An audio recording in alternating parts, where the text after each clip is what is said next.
Hi, hello, my name is Gomer Joseph. I hope you've all been having a great day so far. Welcome back to another True Crime Tuesdays video. If you are new, I welcome you. Before I discuss today's case, I'd like to mention my Christian suspense book series, which is Never As It Seems.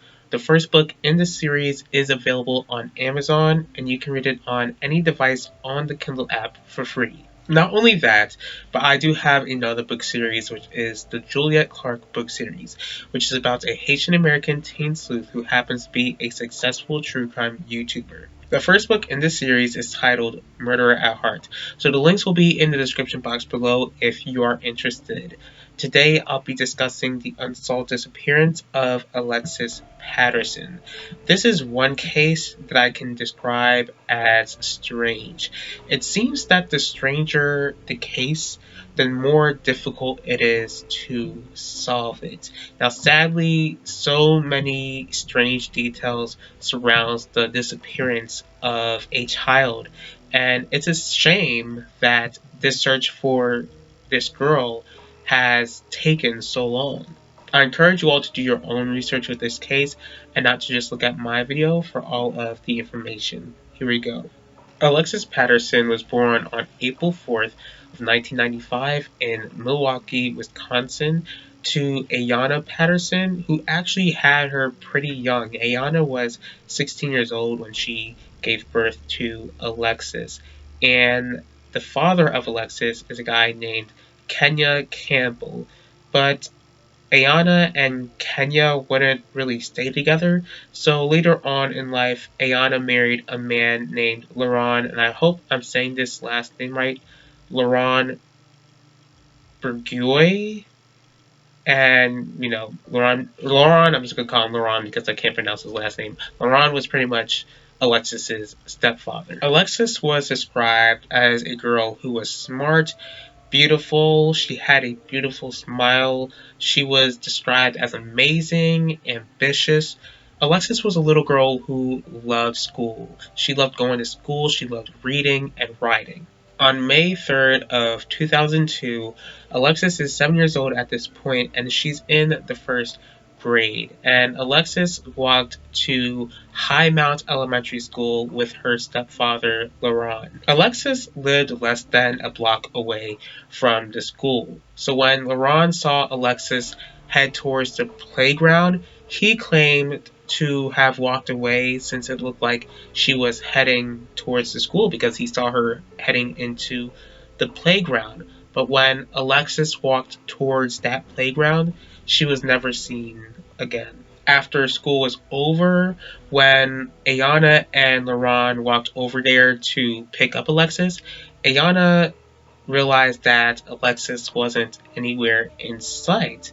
So she goes up to Alexis's teacher and asks where her daughter is. Now the teacher is confused and tells Ayanna that Alexis didn't make it to school that day. After hearing this, Ayanna was just thrown aback and she immediately knew that something was very wrong. Again, like Alexis was a girl, she absolutely loved going to school and she would have never missed school for anything. Here's where I'm confused. If Alexis never made it to school, how come the school didn't go out of their way to contact Alexis's parents? And again, like Alexis, she never missed school, and supposedly the school didn't think that it was odd that this girl who had a perfect attendance didn't attend school that day. Supposedly the school assumed that Alexis skipped since she and Ayanna had a recent disagreement because Alexis didn't finish her homework, so she wasn't allowed to bring cupcakes that day. Still, if you think that a 7-year-old girl skipped school, you should still notify someone, especially her parents. And what's worse is that when the police were notified about Alexis's disappearance and, or that Alexis didn't show up to school, they assumed the same thing, that she just skipped school. Like, what in the world makes it okay for a 7-year-old child to skip school? and just go out on their own. Anyway, the police did search around the area nearby, and honestly, they should have been searching earlier because at this point, Alexis has been missing all day. Unfortunately, despite the time spent searching, Alexis was still nowhere to be found. So, days after her disappearance with no leads, police believed that Alexis clearly didn't run away, but that she was kidnapped. The police would question those who went to school with Alexis, and the students mentioned to the police how for a while they noticed a red truck parked outside near the school a week before Alexis disappeared. But the thing about this red truck, or the thing about the driver in the red truck, this driver never picked a kid up and they never dropped a kid off.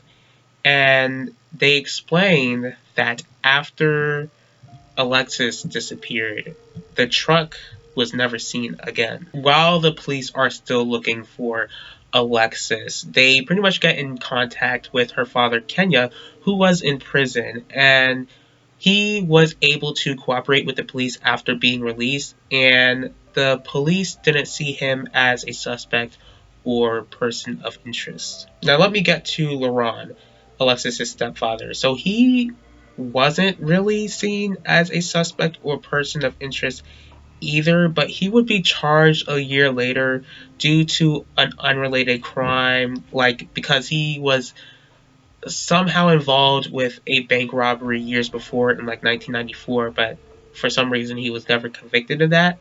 And it was also said that he failed a polygraph test, but while here's the thing, he failed the polygraph test, but Ayana passed hers. But again, with polygraph tests, they can't really be held up in court. Here's what I think y'all should know about Laurent too. So the thing about Laurent and Ayana's relationship is that it was known to be toxic and abusive.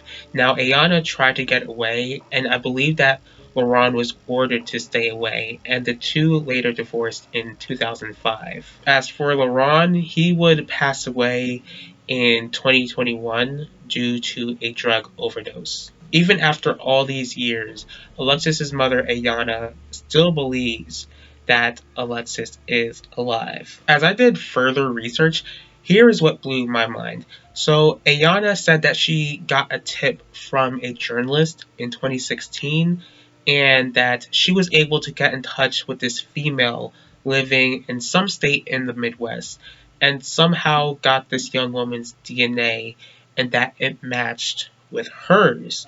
But there was no follow-up from this meeting since then because the Milwaukee Police Department didn't do their own DNA test, from what Ayana is saying. But when a specific news station got in touch with the police department to follow up with Ayana's claims, the police department said that they did do a DNA test, but that it didn't match. Ayana believes that the police department is pretty much lying, and here's the thing. Here's my 2 cents on it. I do get that strange things do happen and that cover-ups are possible. But I also get that Ayana is holding on to hope that her baby girl is alive, which she has every right to do. And she believes that she was able to reach her. As for me, I really don't know what to think. All I can say is that God really knows the truth. But all I'm saying is that I'm praying for Ayana and the family to receive rock solid answers. If you're watching this video and you have any information at all, please be a snitch. Call 911 or call the Milwaukee Police Department, which is 414-935-7360. It's been over 20 years since Alexis has been missing, and she'd be 27 by now. Even though certain things aren't clear to me, one thing is clear, and it's that Alexis's family just wants her back home. Now, my prayers do go out to Alexis's loved ones, and I pray that God will give them the answers which they've been searching for all of these years. The God that I serve, the God of the Bible, is an all-seeing God.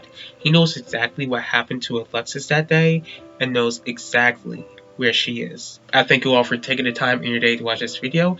If you did like this video, please feel free to hit the like button. If you have any thoughts on this case at all, please leave your thoughts in the comment section below. If you'd like to see more videos from me, please feel free to subscribe and click the bell to be notified about the next video. If there's a certain true crime case that you'd like me to cover, go ahead and let me know. I will see y'all for next True Crime Tuesdays, and I will talk to y'all later.